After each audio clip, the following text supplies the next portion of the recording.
Ahora nos vamos a Colombia, desde donde nos acompaña Luis Carlos Ramírez Olaya.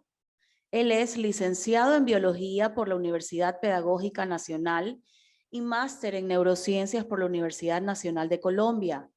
Cuenta con estudios complementarios de neurociencias realizados en su natal Colombia y ha colaborado con Howard Hughes Medical Institute. El Magister Ramírez ha colaborado con instituciones públicas y privadas del ámbito de la educación y la ciencia y ha participado como ponente en gran cantidad de eventos académicos. Además, cuenta con algunas publicaciones científicas sobre la integración de la biología, la neurociencia y la educación en diferentes contextos. Hola, buenos días, ¿me escuchan? Sí, fuerte y claro. Perfecto, es para mí un gusto acompañarlos el día de hoy. Entonces, espero que sea de su agrado la presentación. Pues antes de iniciar, pues quisiera contarles que voy a tener el chat abierto. Listo, voy a intentar interactuar durante la presentación. Entonces voy a hacer algunas preguntas y las personas que estén conectadas virtualmente, pues pueden ir respondiendo y de ahí de esas respuestas, pues voy a tomar algunas para dar, digamos, integración con la presentación, ¿vale? Entonces voy a presentar pantalla en este momento, pues para compartir con ustedes el material del día de hoy. La presentación que traigo el día de hoy se denomina Neuroeducación, una perspectiva para el siglo XXI. Mi nombre es Luis Carlos Ramírez, soy licenciado en Biología de la Universidad Pedagógica Nacional y magíster en Neurociencias de la Universidad Nacional de Colombia y soy docente de la Universidad Santo Tomás de Colombia. Entonces, para iniciar, me gustaría iniciar con esta pregunta y es, ¿dejarían ustedes que algún familiar cercano fuera operado, cierto, por un médico que no tome decisiones basadas en evidencias científicas? Aquí en el auditorio dice que no lo permitirían. Bueno, ¿y por qué? Yo creo que porque no podríamos estar seguros de tener el éxito deseado en una cirugía si el médico no tiene evidentemente la suficiente evidencia científica. Me daría como temor que opere a un familiar si no tiene evidencia que avale el éxito de esa cirugía. Perfecto, entonces quédate ahí con el micrófono, porfa, y mira esta pregunta. ¿Dejaría usted o dejaría que usted o un familiar cercano fuera educado por un profesor o un docente que no tome decisiones basadas en evidencias científicas? Creo que en el campo de la educación la evidencia científica es absolutamente importante, pero al igual que en otros campos, la experiencia ayuda a que esa evidencia sea realmente exitosa.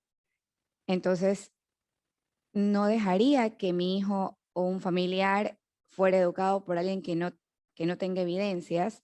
Preferiría que tenga evidencias y que tenga obviamente experiencia. Perfecto. Bueno, muy posiblemente somos más laxos en la educación sobre si se toman o no decisiones basadas en evidencia.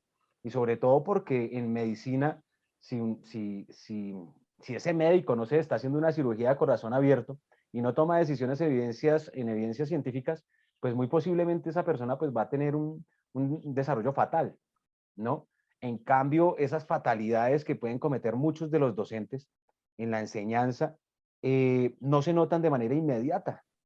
¿Listo? Entonces quisiera que este desequilibrio cognitivo que estamos generando con estas preguntas se tuvieran en cuenta para el desarrollo de la presentación y de lo que vamos a hablar. Entonces, luego de esto, de esta reflexión, vamos a hablar un poco sobre lo que se ha denominado educación basada en la evidencia, ¿cierto? Que es un modelo que nace en la medicina basada en la evidencia, ¿cierto? Propuesto en la década de los 90 por el doctor Guyat, ¿cierto?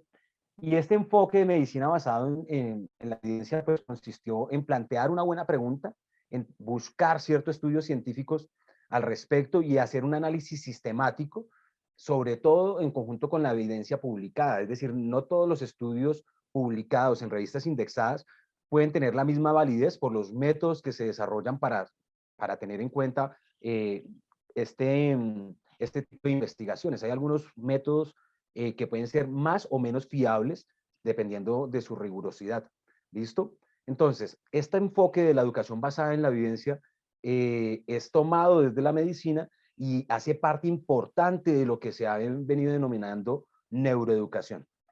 Bien, ahora vamos a hacer una pequeña relación entre la investigación en medicina y en educación. Y lo primero es que las investigaciones en medicina han permitido crear un lenguaje técnico, ¿cierto?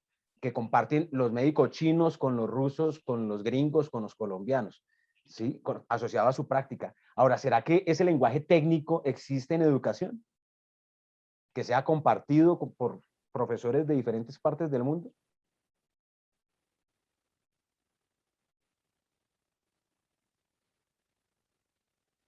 Mirar al chat que ya logré acceder a él. Considero que los docentes, no, bueno. ¿Será que existe o no existe ese lenguaje técnico en educación? Bueno, no han respondido, entonces voy a continuar y es, definitivamente, el lenguaje técnico en educación sí existe, ¿sí? Pero muchas veces tenemos diferentes conceptos para referirnos a lo mismo. Entonces, un ejemplo que yo traigo acá es el de las representaciones, ¿sí? Que también se les dicen representaciones iniciales, ideas previas, preconceptos, preconcepciones, concepciones alternativas, concepciones espontáneas, o en algunos casos le llaman ciencia intuitiva, ¿sí? Esto lo que hace es dificultar la comunicación en elementos pedagógicos. Si lo ponemos en ejemplo, en medicina, el reemplazo de una válvula coronaria es el reemplazo de una válvula coronaria y se refiere al mismo fenómeno, pero en pedagogía pues a veces tenemos diferentes conceptos para referirnos a lo mismo y eso complica, a mi modo de ver, la comunicación entre la comunidad académica en educación, pedagogía y didáctica. Por otro lado, pues en medicina la investigación tiene un carácter acumulativo, ¿sí? Mientras que en la educación, ¿será que es totalmente lo contrario? ¿O sí tiene un carácter acumulativo la investigación en educación? Vamos a ver si en el chat.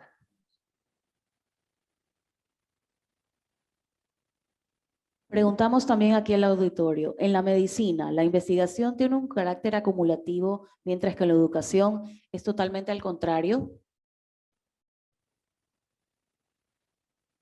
A ver, ¿alguien del auditorio quiere participar? ¿Una sola persona?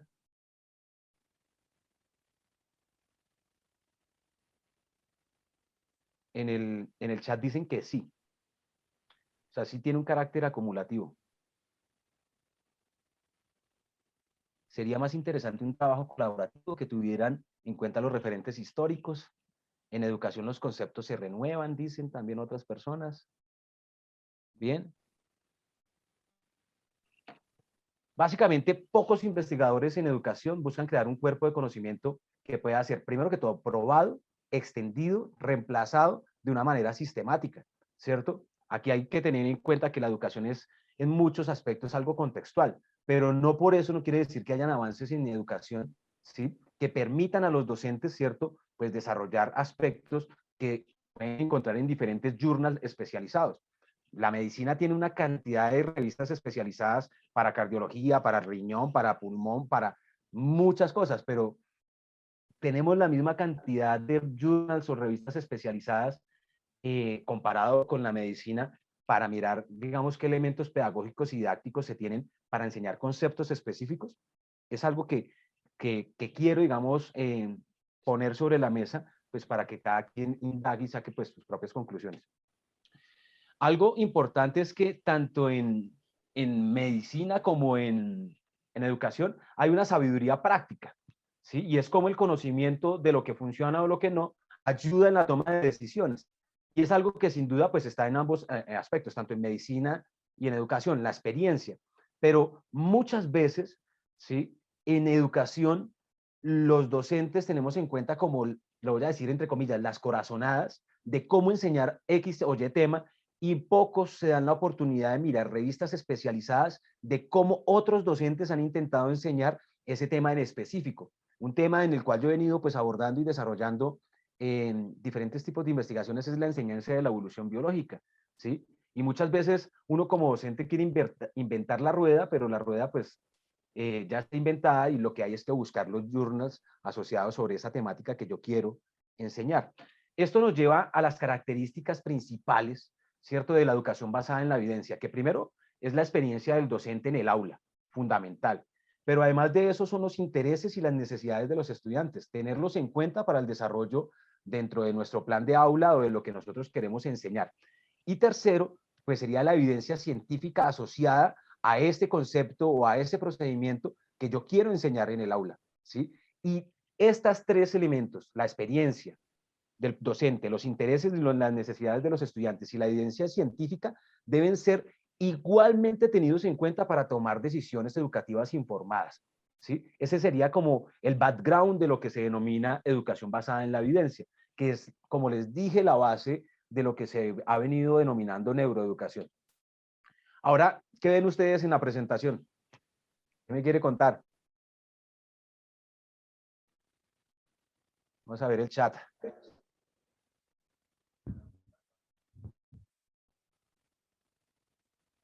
En el auditorio, ¿qué dicen? ¿Qué es lo que observan? En el chat dice manchas caminando. Manchas en movimiento que el cerebro configura como un dálmata. Dálmata caminando. ¿Listo? ¿Alguien del auditorio? ¿Alguien del auditorio, por favor? Perro caminando. Listo. Perro ¿Será que que está alguien que caminando. nunca ha visto un dálmata ve ese perro ahí? ¿Qué opinan? Básicamente es una configuración del cerebro, ¿cierto?, que está adaptado a buscar patrones y definitivamente pues lo configura como un dálmata en movimiento, ¿sí? Pero el que le da sentido a esas imágenes es el cerebro, ¿cierto? Por su capacidad de predicción, que es algo que lo caracteriza. Ahora, este dálmata lo utilicé para pues enfocar la atención, ¿sí? Y para contarles cuáles son las premisas o algunas de las premisas importantes en neuroeducación. Uno de esos es pues la teoría celular, ¿cierto? O la doctrina de la neurona pues propuesta por Santiago Ramón y Cajal, que pues transformó la neurología a inicios del siglo XX, ¿sí? Además de eso, el proyecto Genoma Humano a finales del siglo XX, ¿cierto?, con una inversión grande económica pues para decodificar la información genética de la especie humana. Después de eso, pues vino algo que se denominó la década del cerebro, también a final del siglo XX, ¿sí?, en donde se hizo una gran inversión en tecnologías asociadas en el estudio del sistema nervioso, ¿sí? Y finalmente, ya a inicios del siglo XXI, tenemos el proyecto Epigenoma, ¿cierto?, que pues está dando mucho de qué hablar, ¿cierto?, muchos puntos álgidos con relación a la influencia del ambiente en la expresión o silencio de los genes. Esto es parte importante de lo que la neuroeducación ha tenido en cuenta, ¿cierto?, para pues proponer elementos desde la neurociencia que se puedan tener en cuenta en los aspectos de la educación. Ahora, quisiera que me contaran ustedes qué es la neuroeducación o qué entienden por neuroeducación. Sí, no sé si una persona del auditorio o vamos a ver el chat.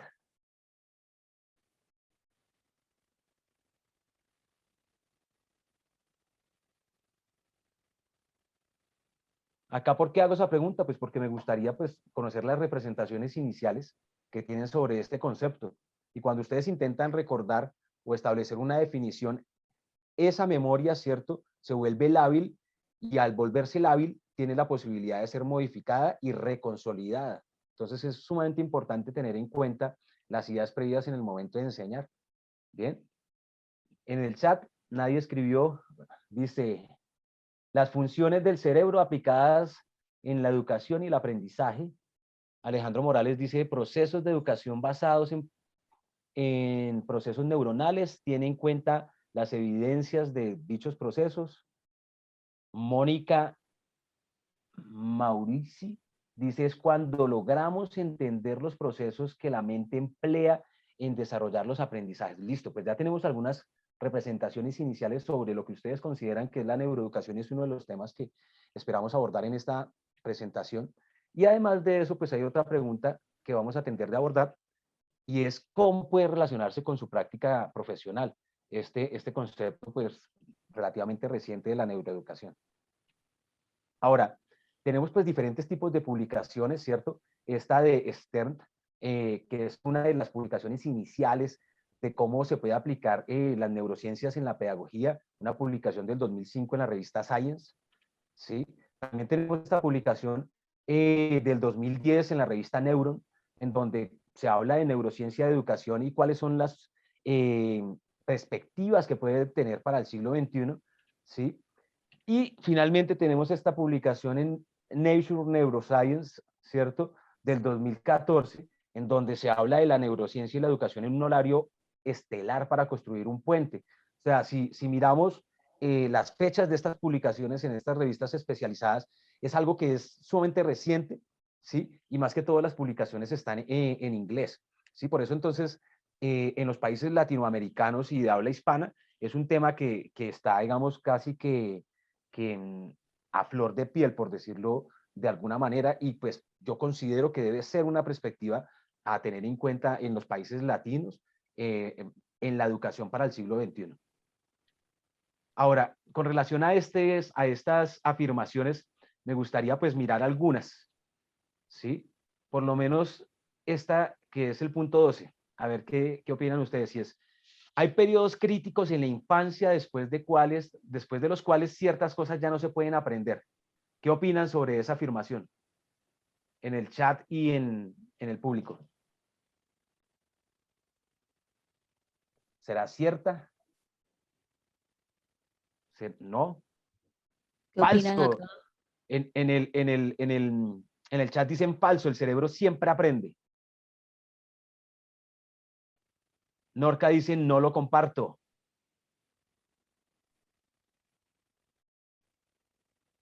No es cierto, siempre se puede aprender. Ok, miremos entonces otras afirmaciones que tenemos allí. Esta dice, la educación no puede remediar los problemas de aprendizaje asociados con las diferencias de desarrollo en la función cerebral. ¿Qué opinan?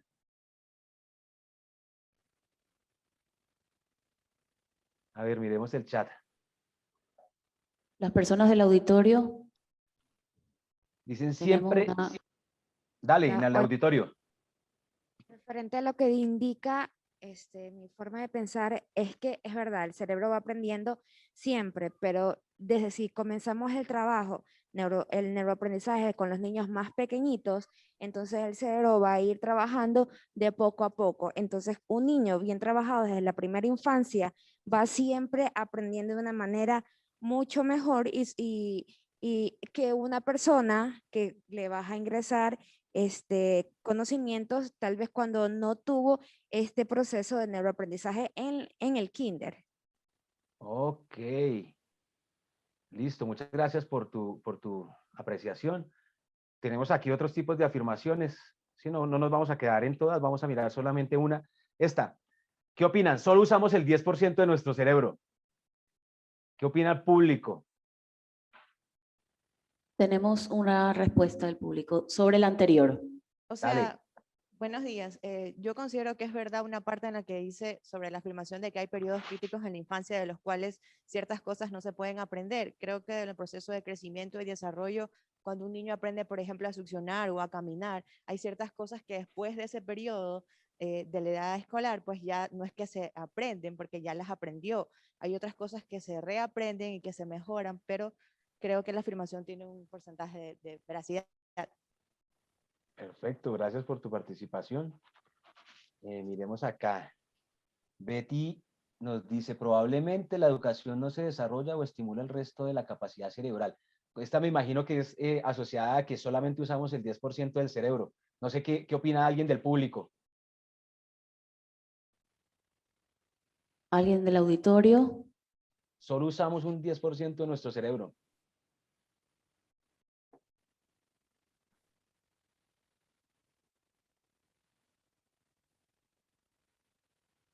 Tenemos una respuesta. Vamos a verla, Bueno, la eso es lo, escuchamos. en mi opinión personal, que nos han hecho creer que solo usamos ese 10%. Relativamente nuestro cerebro tiene la capacidad de procesar muchos más conocimiento cuando este aprendizaje es totalmente práctico. Pero si el aprendizaje solamente queda en conceptos y se vuelve monótono, lógicamente nuestro cerebro automáticamente, inconscientemente, deja de aprender.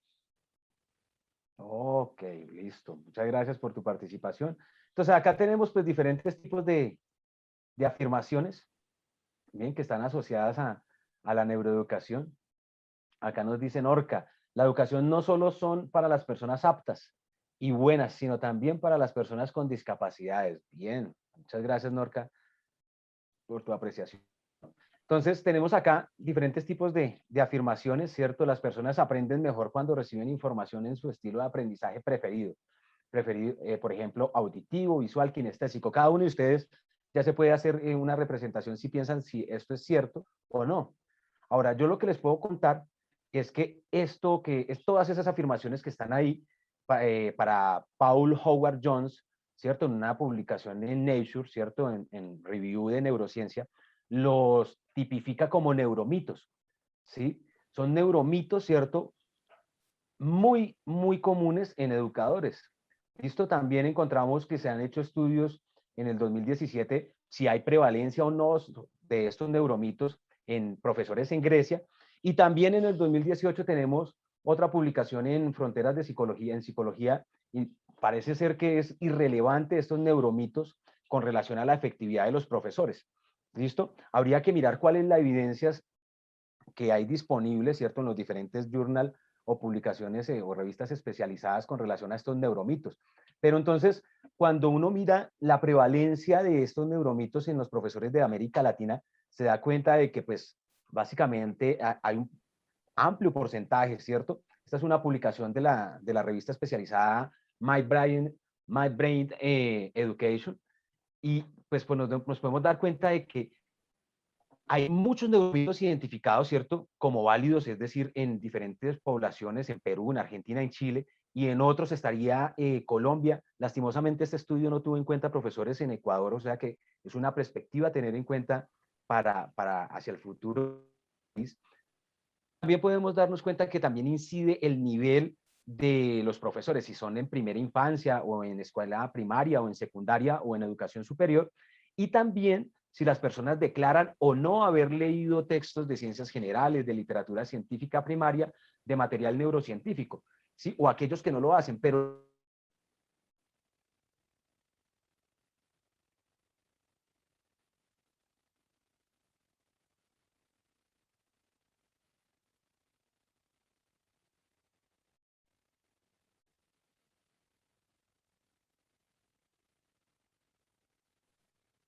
hola, buenos días, ¿me escuchan? Tuve una dificultad acá con el internet y creo que se generó una interrupción.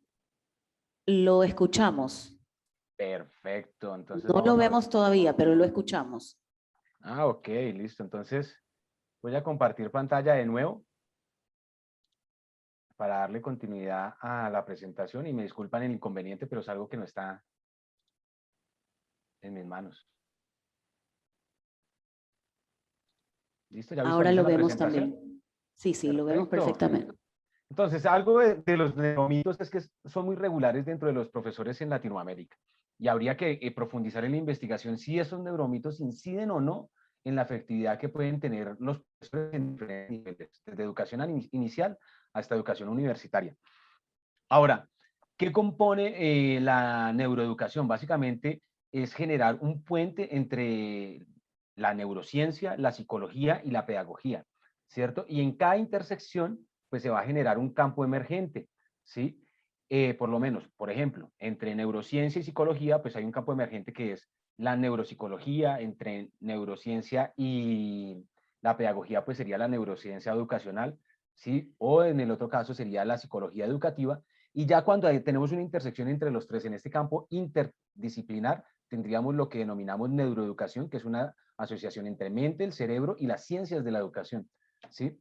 Básicamente, ¿qué busca la neuroeducación? Pues buscar puentes desde la medicina y el funcionamiento del sistema nervioso, la psicología y el comportamiento y la enseñanza. Es decir, entender el aprendizaje como un proceso biológico, como un proceso fisiológico, ¿sí? Eso pues podría brindar elementos no solamente a los licenciados en biología, sino en general a todos los licenciados en matemáticas, en artes y en todas las áreas.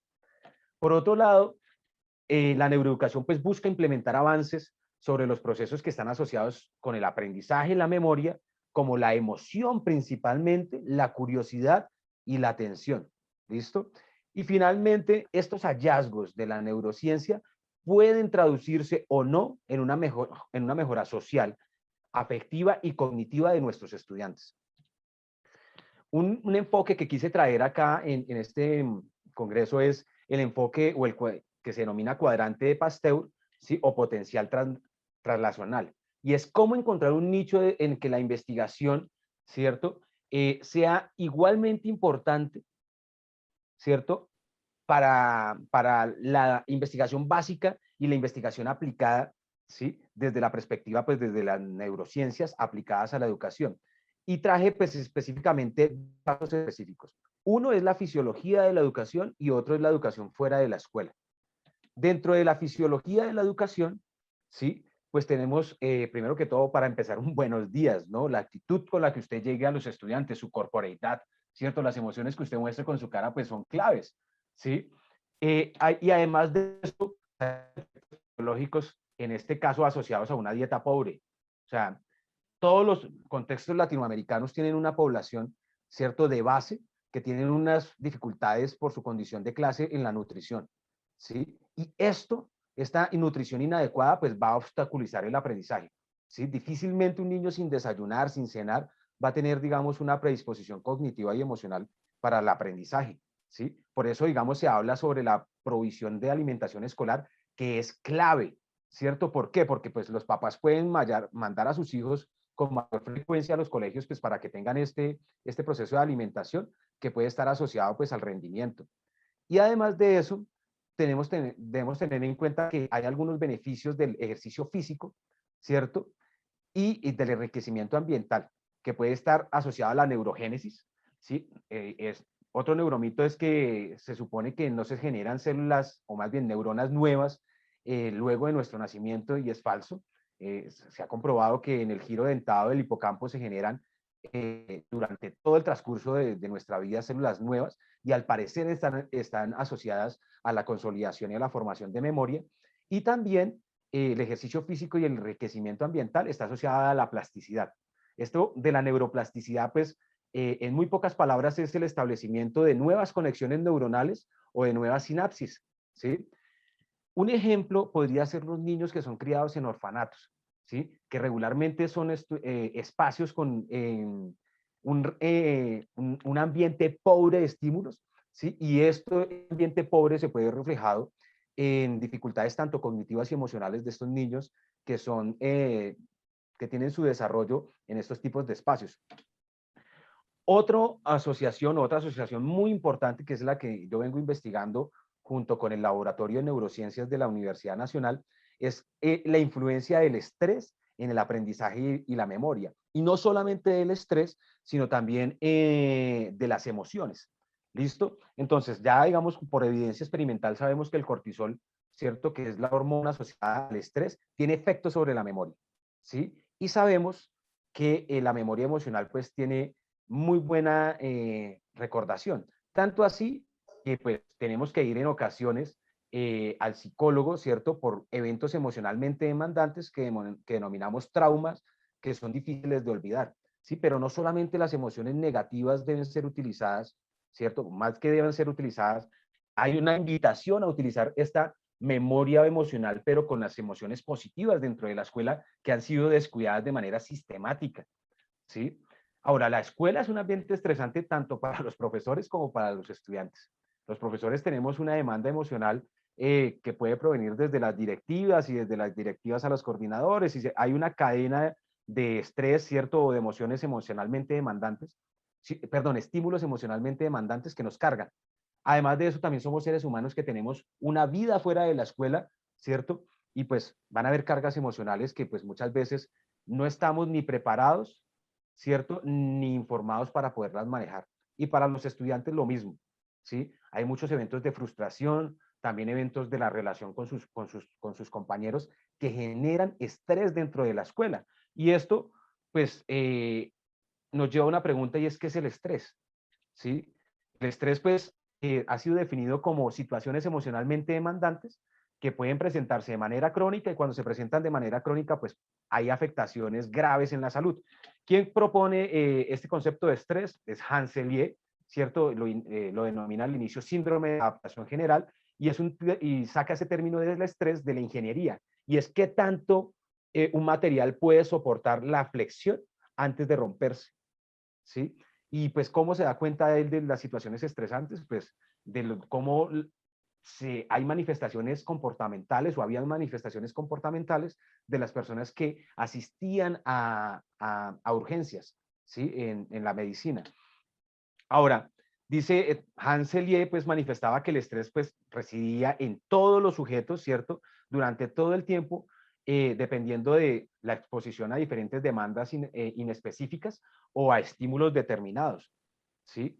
Y sabemos, ¿cierto? Hay varias publicaciones dentro de la literatura científica que hay estrés académico o escolar, ¿cierto? Que son diferentes estímulos de alta demanda emocional asociada a las experiencias educativas que requieren que los estudiantes y los profesores estén en la capacidad de adaptarse a estos estresores, tanto internos como externos, con un propósito claro, ¿sí? Y es conservar el equilibrio emocional, cognitivo y social, ¿sí? Pero entonces la pregunta, ¿formamos licenciados para que tengan o puedan conservar este equilibrio emocional?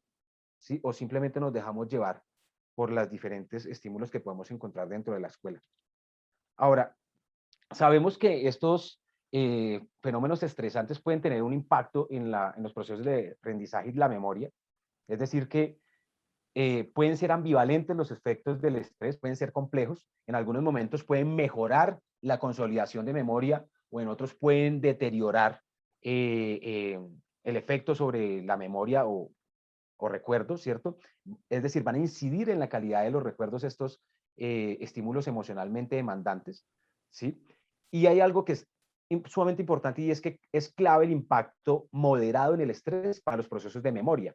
¿Y cuáles son los procesos de memoria más recurrentes en el aula? La memoria episódica y la memoria semántica. La memoria episódica asociada a eventos de días concretos en donde me sucedió X o Y cosa, y la semántica es asociada a conceptos que yo busco que los estudiantes comprendan y utilicen en su contexto. ¿Listo? Ahora, acá podemos ver rápidamente una gráfica, ¿sí? En donde nos damos cuenta de que cuando hay bajos niveles de estrés, ¿sí? Cuando nosotros nos levantamos en la mañana, pues hay un pico de estresor, ¿cierto? Un pico de cortisol, y a nivel del día va a ir disminuyendo. Pero las diferentes estrategias pedagógicas y didácticas tienen un efecto estresante, ¿sí? Si el efecto estresante es muy bajo, pues los pelados van a estar, o los estudiantes van a estar aburridos, ¿cierto? Pero a nivel que aumenta, digamos, el estrés en los estudiantes, va a haber un incremento en la atención, y cuando tenemos un nivel óptimo, ¿cierto?, de estrés, pues allí, digamos, sería cuando más efecto positivo va a tener en el aprendizaje y la memoria.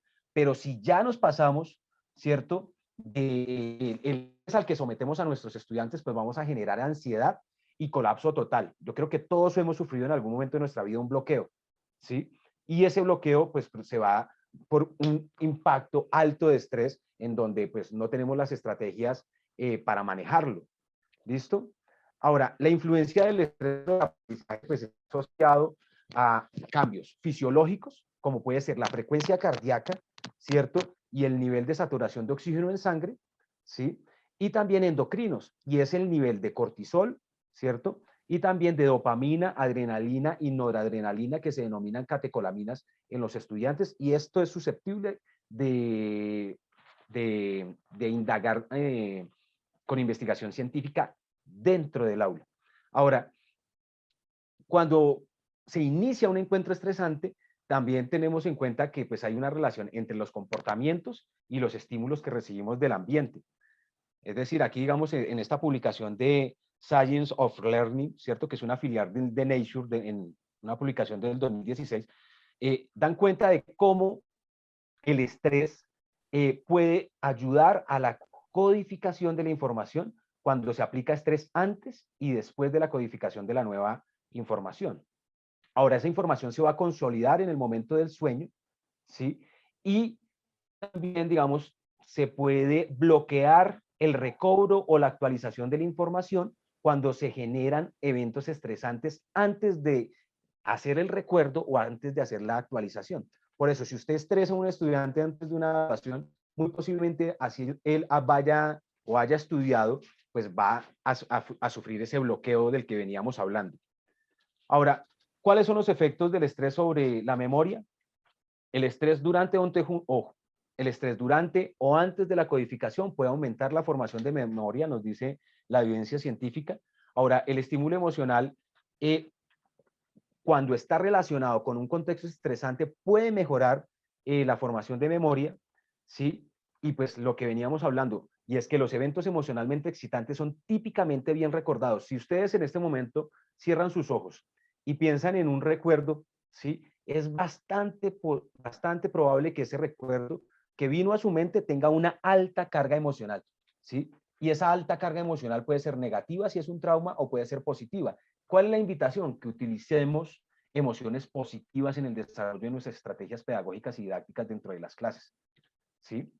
Ahora, otros aspectos asociados a la biología, a la fisiología de la educación, son los factores del sueño, ¿sí? El requisito fisiológico para la consolidación de memorias es el sueño.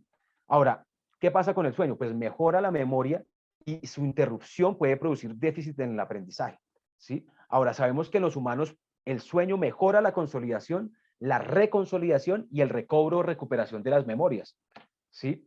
Y en adultos, el sueño no REM, ¿cierto? Y es cuando no hay movimientos oculares rápidos, es crucial para la memoria declarativa, es decir, la memoria explícita, que yo de manera consciente evoco el recuerdo, ¿sí? Y en adultos, el sueño REM, ¿cierto? Es cuando hay movimientos oculares rápidos, está asociado a la memoria procedural o a la memoria implícita, es decir, los recuerdos que, las memorias que no evocamos de manera voluntaria.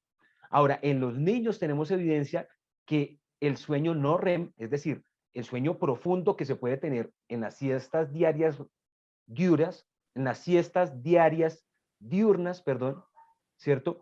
Puede tener efectos en la memoria declarativa. Entonces, acá, digamos, se abre una discusión y es invitar a los estudiantes a dormir durante el periodo escolar puede incidir en la consolidación de memoria declarativa o explícita.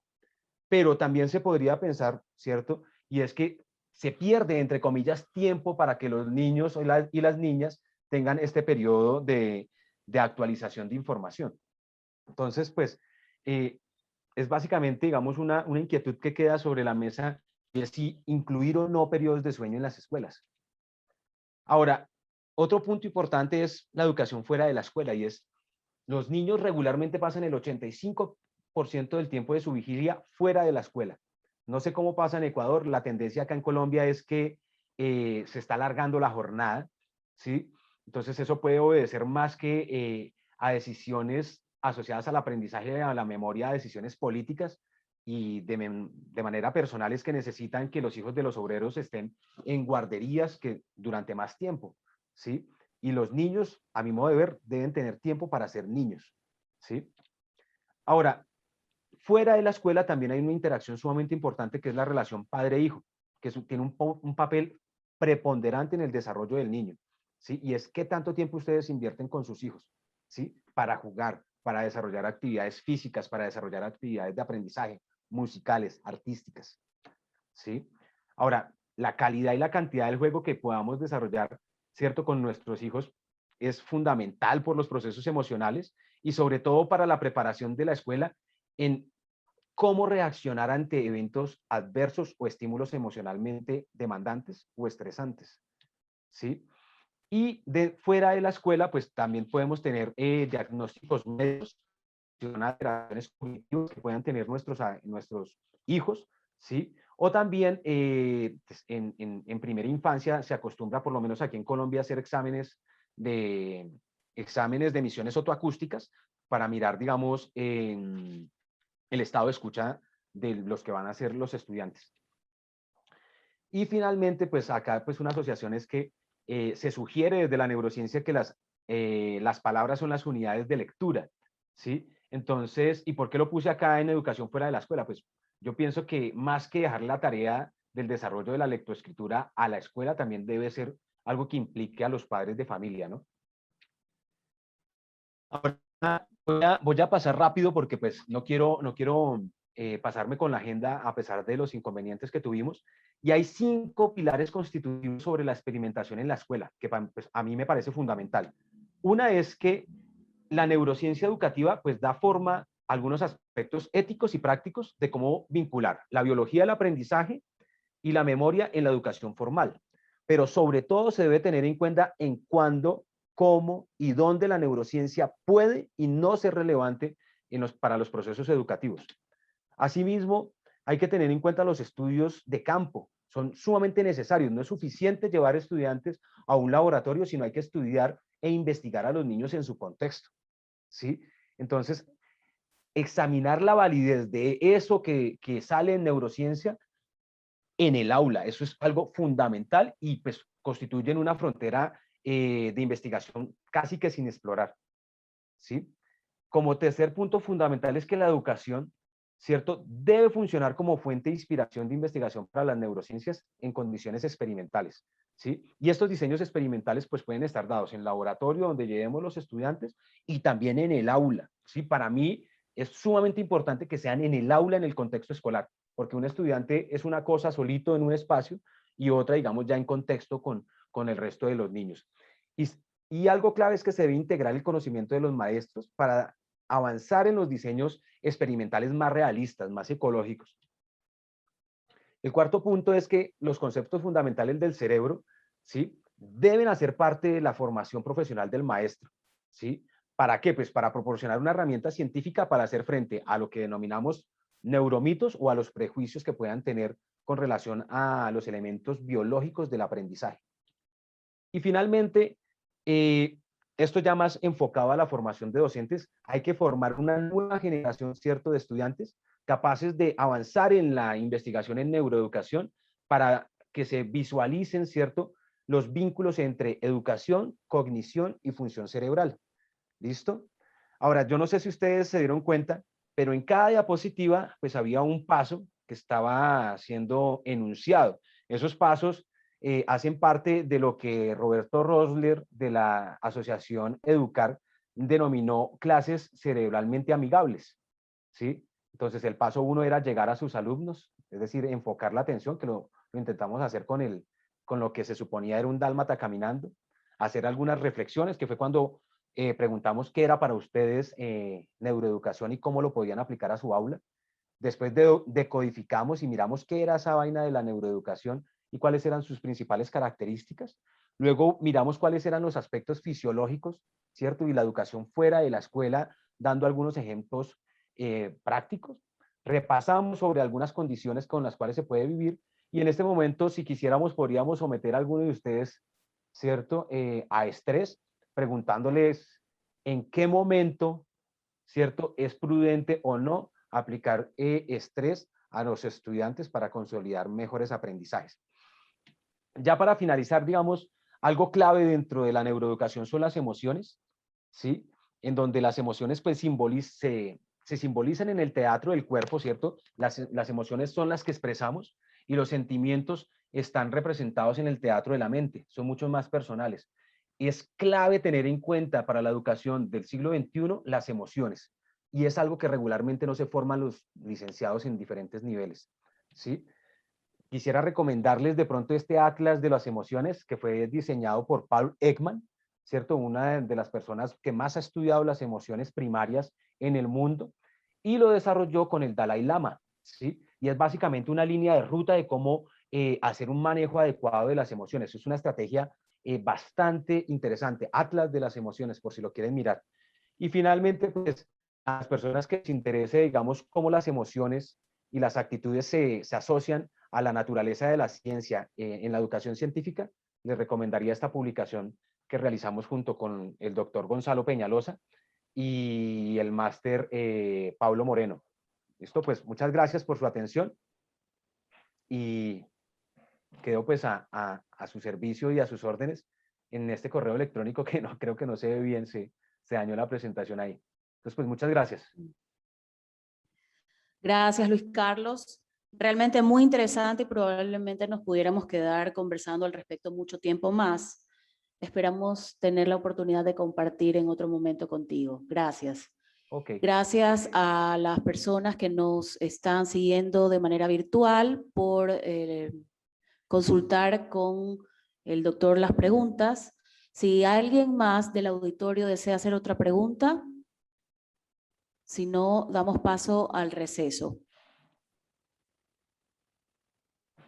¿Alguna otra pregunta? ¿No? ¿Usted? Ok.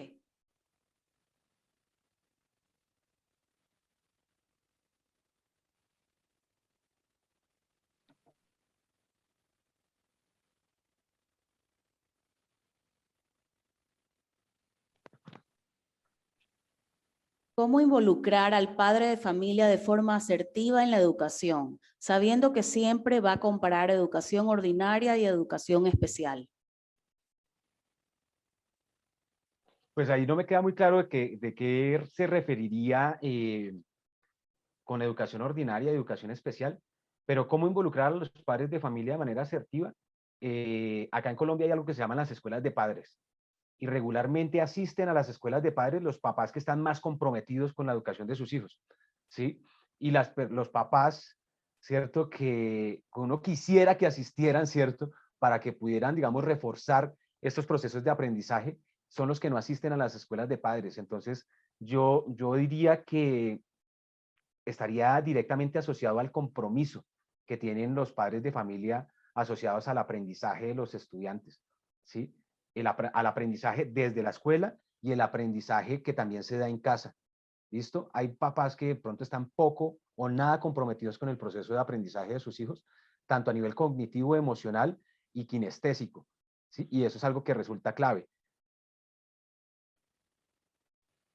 Muy bien, gracias Luis Carlos. Entonces concluimos con esta presentación.